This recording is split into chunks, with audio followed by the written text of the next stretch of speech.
Skills acquisition presentation by me, John Clarke. And me, Rajan Waterman. Okay, we're going to start by looking at two different models of information processing, and the first one is Wilfords Model. Okay, so Wilford has three main stages of his information processing model. First one being stimulus identification stage, the second one response identification stage, and thirdly response programming stage. So as we can see from the diagram above, the sensory organs take in the stimulus through sensory input, and then the internal sensors, i.e. sense receptors.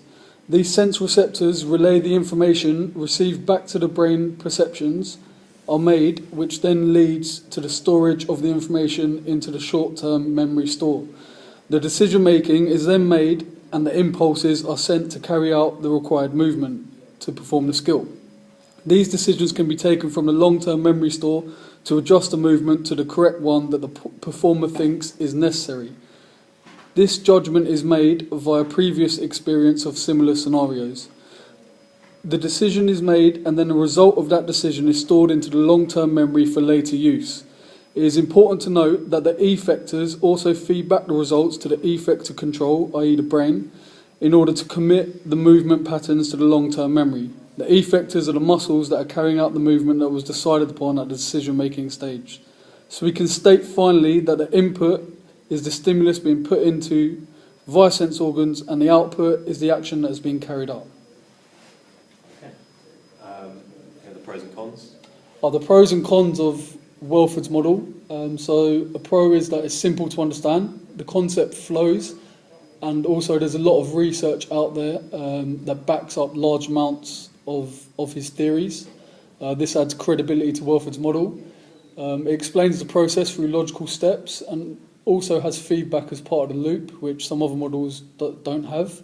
Some of the cons are that it can possibly be looked at to be slightly oversimplified. It doesn't explain the limitations of the short-term memory store. Thus, it's hard to follow why information would need to be transferred into the long-term memory store. It seems to show each step of the model as independent. There's no overlapping of processes during the information processing model, which Wilford has created. The other model we're going to look at is Whitings Model, which you can see at the bottom. It's a cycle. There are three main stages as well. So you have your perceptual mechanisms, translator mechanisms, and effector mechanisms. I'll talk about that in a little bit more detail. So the first thing you see is the display, which is basically your surroundings and environment, which is the bottom left input from data from the display. And the stimuli is the aspect of that which the performer is attending to.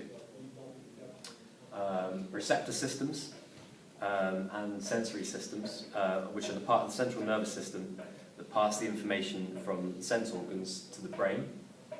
And your the perceptual mechanism is the process by which the interpretation of this stimuli is taking place.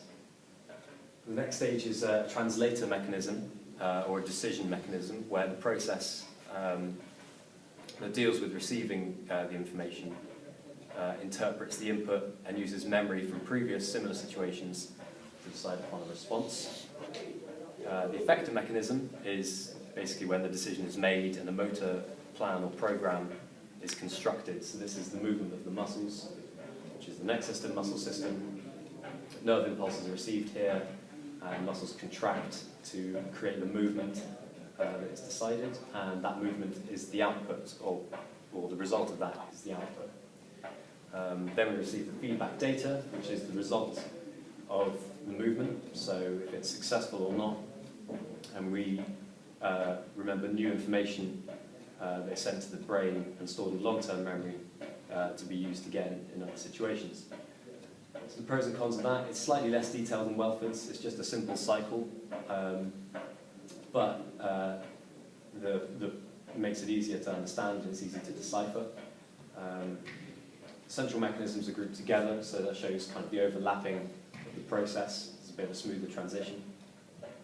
And has the translator part of the process, as well as the perceptual part, so it's got a little more detail in that aspect.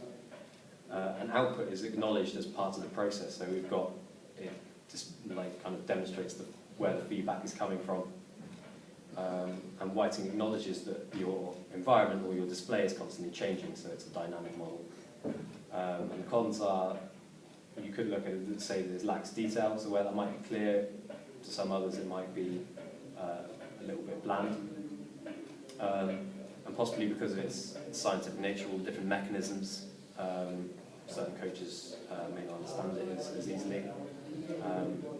And the overlapping segments could be confusing, whereas Wilfords Model was just a stage-by-stage process. Okay, so now we're going to look at memory. So as we need to understand, memory plays a pivotal role in information processing. If the movements or environmental scenario is not committed to memory, then the performer cannot then carry out the skill effectively at any stage. There's three major components of memory systems. They are short-term sensory stores, short-term memory stores, and long-term memory stores. So firstly, starting with the STSS, or short-term sensory stores. So all stimuli taken in by senses must first pass through the STSS. It can hold information gathered for a few hundredths of a second. The next stimuli will then replace the first, as we can only deal with one stimuli at any given moment. This is where selective attention becomes involved. For example, when a footballer has a ball coming towards them, that is the stimulus, so the trajectory, speed and spin on the ball will be perceived by the senses. The player's positions may be perceived also, but other stimulus of the crowd noise variety may be filtered out through this selective attention process. This will allow for the brain to focus on the task in hand, i.e. controlling the ball, for example. It also helps to quicken reactions hugely if we can filter out irrelevant information. So as you can see from that example, selective attention is very important in sporting scenarios. On to the next slide. So the short-term memory store, which is where the information is processed from the short-term sensory store. There's a very limited amount of storage in this system, and the length of time is also quite short, but it can be enhanced through training, practice and rehearsal. It's the intermediate system between the short-term sensory store and translating things into the long-term memory where they can be stored there. So it's called the working memory because it's basically that's where your senses are either committed to long-term memory or they're discarded. It's theorised that basically it can hold roughly seven pieces of information, give or take two. So that's quite a small storage space. And eventually, if the information is sent to the long-term memory, that process is called encoding. So it's important for coaches to understand this so that they can commit skills that players learn from the short-term to the long-term memory. So through techniques like reinforcement or repetition and practice, so the players can access those memories in similar situations. So on to long-term memory. It is believed, but not fully proven, that it has unlimited capacity. It holds vital information that has been learned or experienced or practiced. Once skill movements have been learned, it should remain in the LTM indefinitely. Recall from the LTM is necessary to carry out the skill next time in a similar scenario or situation.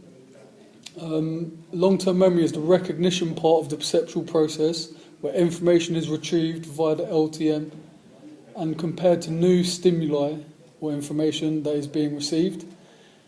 It is paramount that coaches use positive and negative reinforcement to help athletes commit successful completion of techniques into the LTM. Feedback is also crucial to making sure techniques are remembered and recalled when it is necessary for the athlete to perform the learned skill or movement again.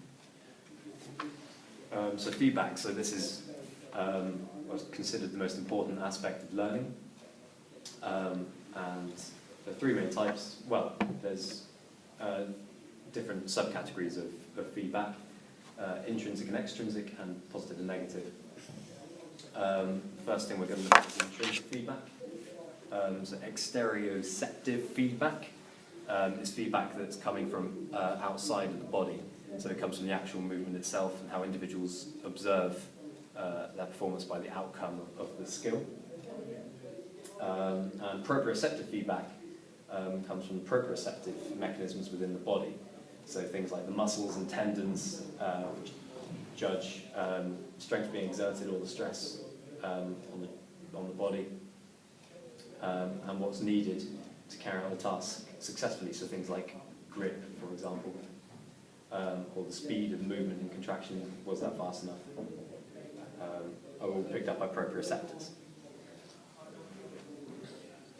So extrinsic feedback, also known as augmented feedback, is from an outside source. So it could be a coach's verbal feedback or stopwatches, video analysis possibly after the event. This type of feedback is kind of supplements intrinsic feedback and builds a feedback profile so the athlete can learn from their mistakes or good points and readjust the skill so that it's executed in a better way next time. It's also said by many experts that intrinsic feedback alone may not be sufficient to help the athlete improve their performance. Moving on, there's two categories regarding extrinsic feedback. Knowledge of performance and knowledge of results. So firstly, looking at knowledge of performance, this is the receipt of information about the technique and performance of the skill. There's several ways to get this knowledge of performance. Examples are verbally from a coach, written reports from a coach, or even video analysis of technique. This allows for the performer to study and understand the kinesthetic movements during a performance of a skill, thus they can adjust to improve at a later performance of that same skill or a similar skill in a similar scenario. This is called a kinesthetic reference. Secondly, knowledge of results. So this is common in ice skating competitions and things like this, where judges are holding up their scorecards. So this information, so for example in table tennis as well, what was the result of a forehand drive? That is instant feedback. For example, if the ball goes past the opponent, it's instant feedback. You've got the knowledge of the result. Did you win the point from that shot? Did you not? So in general, if the result is a good one, it will be committed to the long-term memory store. Knowledge of results is always used, but it can possibly become redundant feedback as the performer already knows the result from intrinsic feedback, or even the knowledge of results. That type of feedback can even be irritating if the result is already known by the performer. All types of feedback can either be positive or negative. So positive feedback is used to inform the athletes what was correct about the movement. So it's the positive aspects of the skill they've just displayed. Athletes need to know this because it provides the reference point for future execution of skills. Having positive feedback is good for motivating athletes, which obviously is the only way to make sure they continue to learn.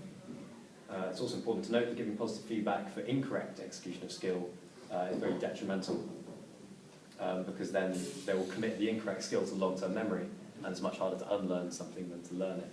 So this will have a negative effect on performance. Negative feedback is used for the athletes basically to show what is incorrect about the movement. So negative feedback should include information on the action that is required by the athlete. So the difference between like a perfect model and what they've just displayed. An aspect of this is punishment. So that's a type of feedback, but it should be treated very carefully because it can have a detrimental effect on beginner participants or anyone with sort of low levels of confidence. And it may actually demotivate the player, as they may not feel comfortable in a sporting environment after being punished. But some players thrive on it, so it's important that a coach knows when to use it and in what scenario. Okay, moving on